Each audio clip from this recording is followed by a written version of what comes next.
الحمد للہ رب العالمین والعاقبۃ للمتقین والصلاة والسلام علی سید الانبیاء والمرسلین اما بعد فاعوذ باللہ من الشیطان الرجیم بسم اللہ الرحمن الرحیم ان اللہ وملائکتہ یصلون علی النبی یا ایہا الذین آمنوا صلوا علیہ وسلموا تسلیما الصلاۃ والسلام علیک یا سیدی یا رسول اللہ وعلی آلک وصحابک یا سیدی یا حبیب اللہ الصلاۃ والسلام علیک یا سیدی یا سید المرسلین وعلی آلک وصحابک یا سیدی یا خاتم النبیین السلام علیکم ورحمۃ اللہ وبرکاتہ۔ اللہ رب العزت قرآن مجید فرقان حمید میں ارشاد فرماتا ہے یا ایھا الذین آمنوا اتقوا اللہ، اے ایمان والو اللہ سے ڈرو، وقولوا قولا سدیدا، اور جب بھی کوئی بات کرو تو سیدھی اور صاف بات کرو۔ اس کا فائدہ کیا ہوگا؟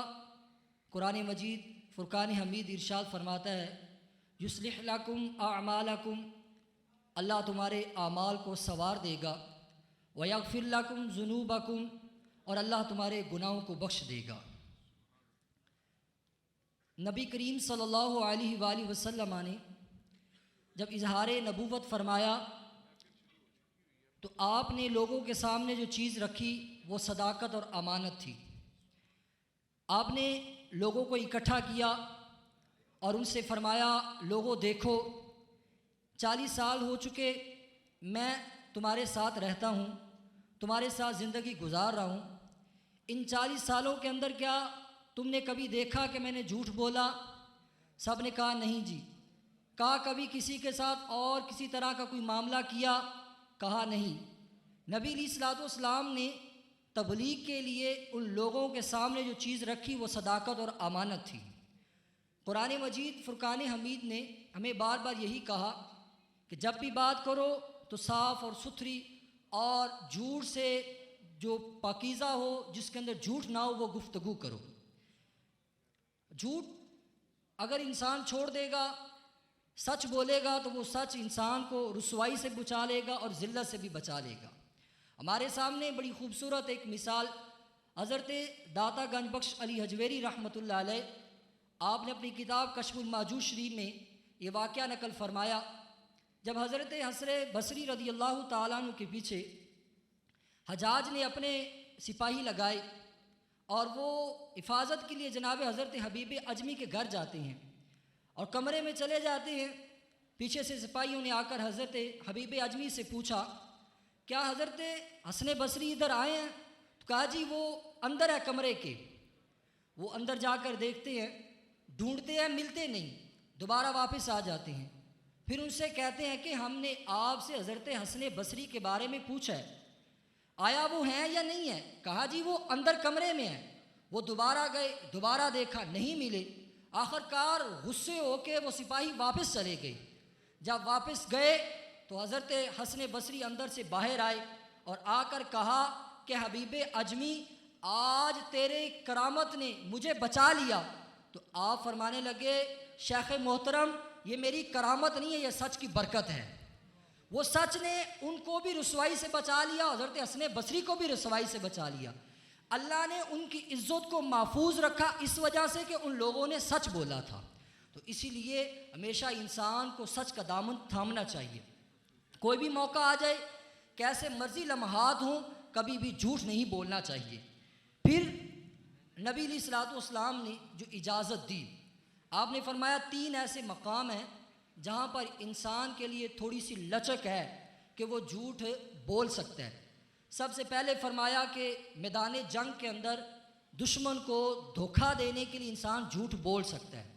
سامنے دشمن کھڑا ہے، آپ چاہتے ہیں کہ میں کوئی ایسا وار کروں جس سے اسے ختم کر دوں، جس طرح حضرت قاسم رضی اللہ تعالیٰ عنہ کے بارے میں آتا ہے کہ میدان کربلا میں ان کے سامنے جو بندہ آیا تھا کافروں کا، وہ بڑا جری اور ہزاروں کا مقابلہ کرنے والا تھا۔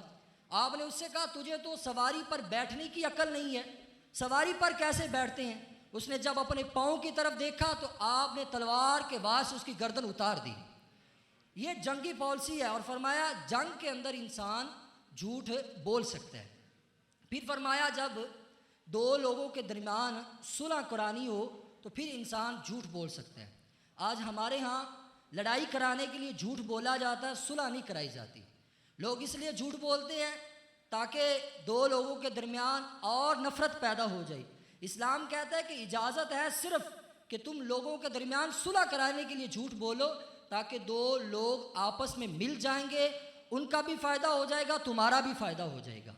اور تیسرے نمبر پر فرمایا کہ شوہر کے لیے اجازت ہے کہ اگر اس کے گھر والی، اس کی زوجہ اس سے ناراض ہو جاتی ہے تو وہ جھوٹ بول کر کوئی ایسی خلاف واقعہ بات کر کے اس کو خوش کر کے اس کے ساتھ صلح کر سکتے ہیں۔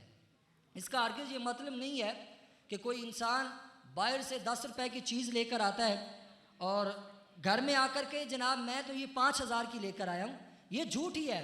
اس کا مطلب کوئی لڑائی ہو گئی ہے، کوئی ایسا مسئلہ بن گیا جس سے آپ کا گھر ٹوٹ رہا ہے، تو آپ اپنے گھر کو بچانے کے لیے کوئی ایسی بات کر دیں تاکہ آپ کا گھر ٹوٹنے سے بچ جائے۔ تو یہ اسلام نے ہمیں ان 3 مقامات پر اجازت دی کہ انسان جھوٹ بول سکتا ہے، ورنہ ہمیشہ ہمیں اپنے سامنے یہ چیز رکھنی چاہیے، سچ بولیں، سچ کا ساتھ دیں، سچوں کے ساتھ چلیں، اور قرآن مجید کا انداز دیکھیں۔